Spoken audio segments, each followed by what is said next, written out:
I'm going to do a book review of a book I've read recently. So it's a fairly new release. It came out on the 10th of this month. That was the 10th of October. So it's a fairly new release. It's a current book. It's out in hardcover at the moment. It's also available as a digital ebook. Whether that's Kindle or Kobo, it's in all those stores. This writer is a best-selling writer. He's a well-known writer, and he doesn't really need any introduction from me. So I'm Gary Dott, talking about Ian Rankin's new book, Midnight in Blue, which is the 25th book in the REBUS series.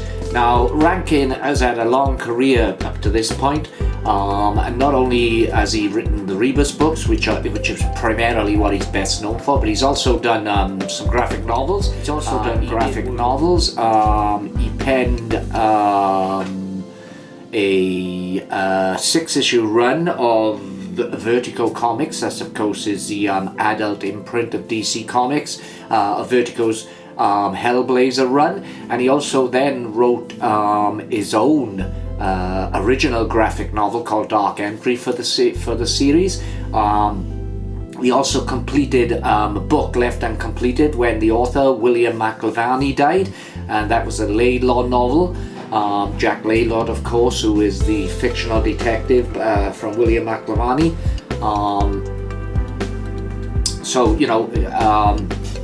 Ian Rankin is much more than just REBUS, but it is, as I say, for REBUS that he's primarily best known.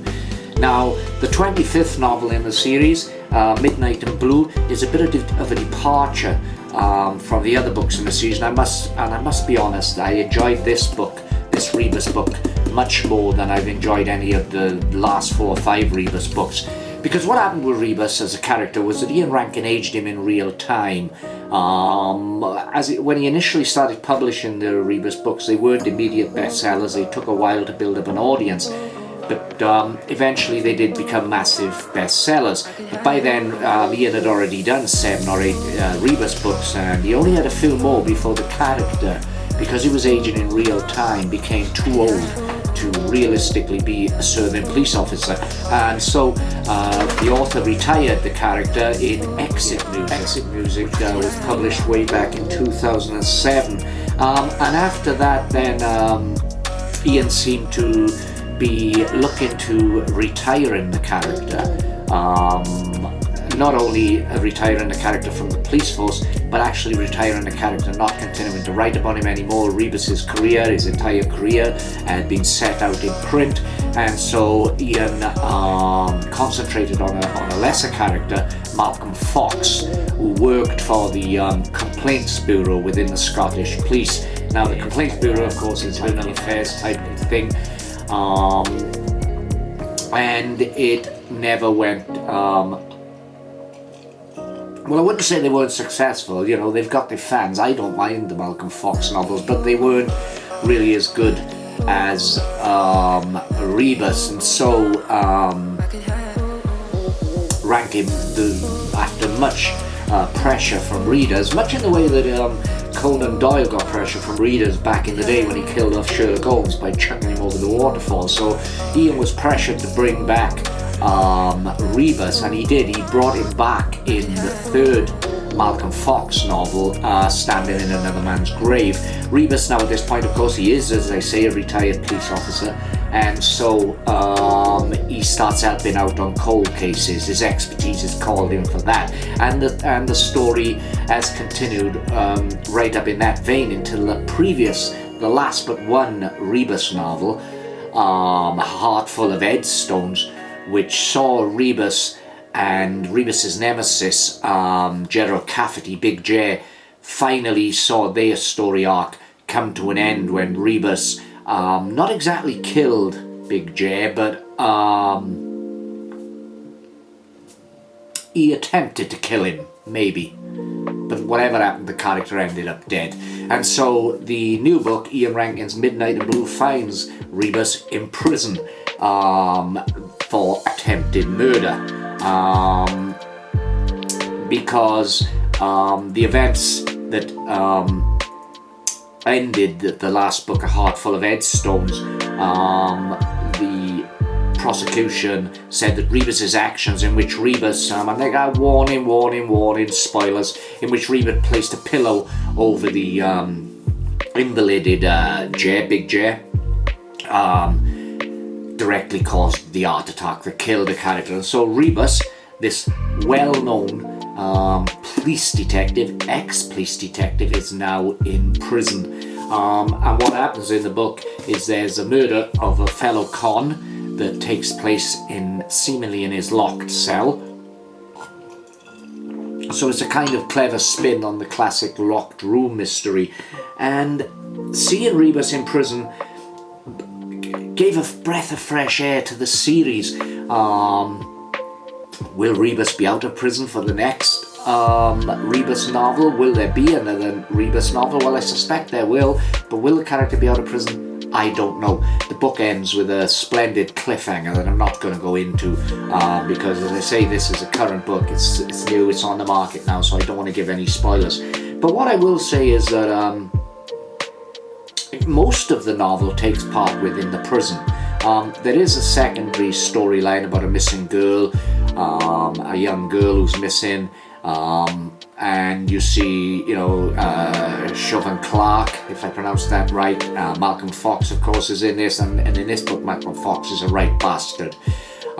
So all of the secondary characters that were such a massive part of the Rebus series are present and correct for this, but the bulk of the book takes part within a prison, and we are centering on Rebus, and that's how it should be because he's such a wonderful character.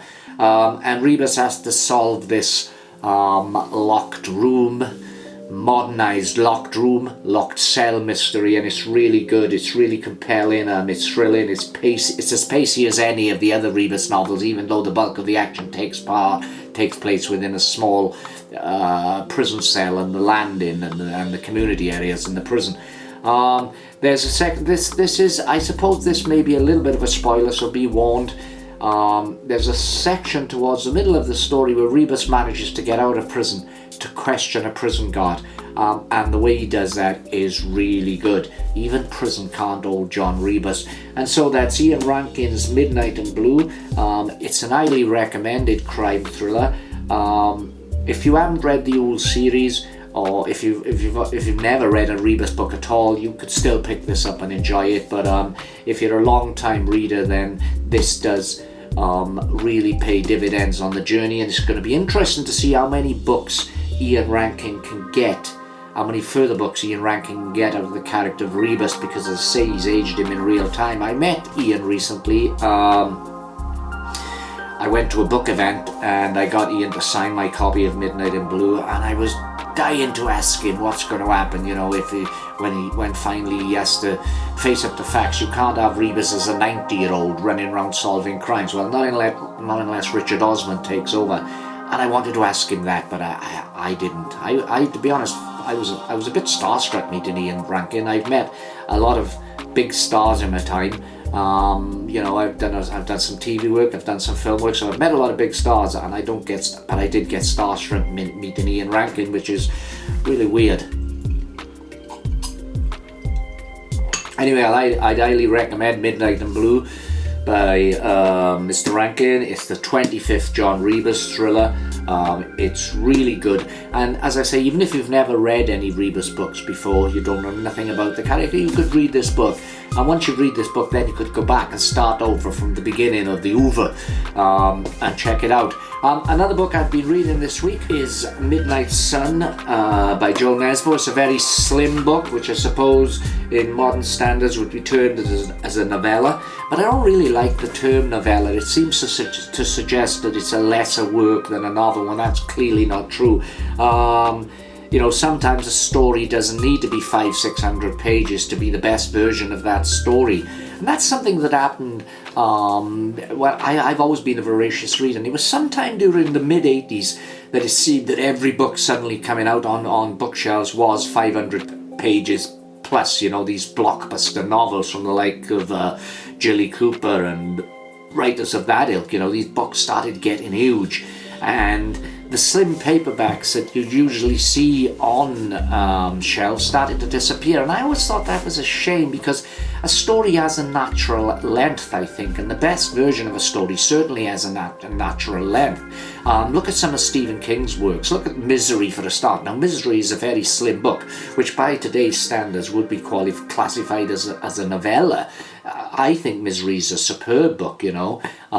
It's pacey, it's got character development, it's got thrilling plot turns and twists. Now, if Stephen King had suddenly added another 600 pages onto that to bring it out like some of his larger works, and the story would have lost something rather than gained something. So I'm very much enjoying Joe Nesbo's Midnight Sun, and I'll be doing a full review of that later in the week on A Life in Books.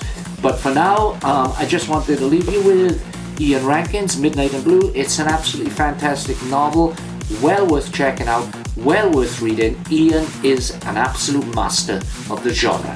Thank you for watching, and if please if you give me a subscribe to this channel, click the subscribe button down below. It doesn't cost you nothing, but it'll help me grow this channel. If you could leave a comment, let me know what you think about Ian Rankin. Are you new to Rebus? Do you love Rebus? Have you read much Rebus? Let me know in the comments down below, and give this video a thumbs up. So thanks for watching. I've been Gary Dobbs, and we've been talking today about Midnight in Blue by Ian Rankin. We've been drinking a nice little glass of blended scotch.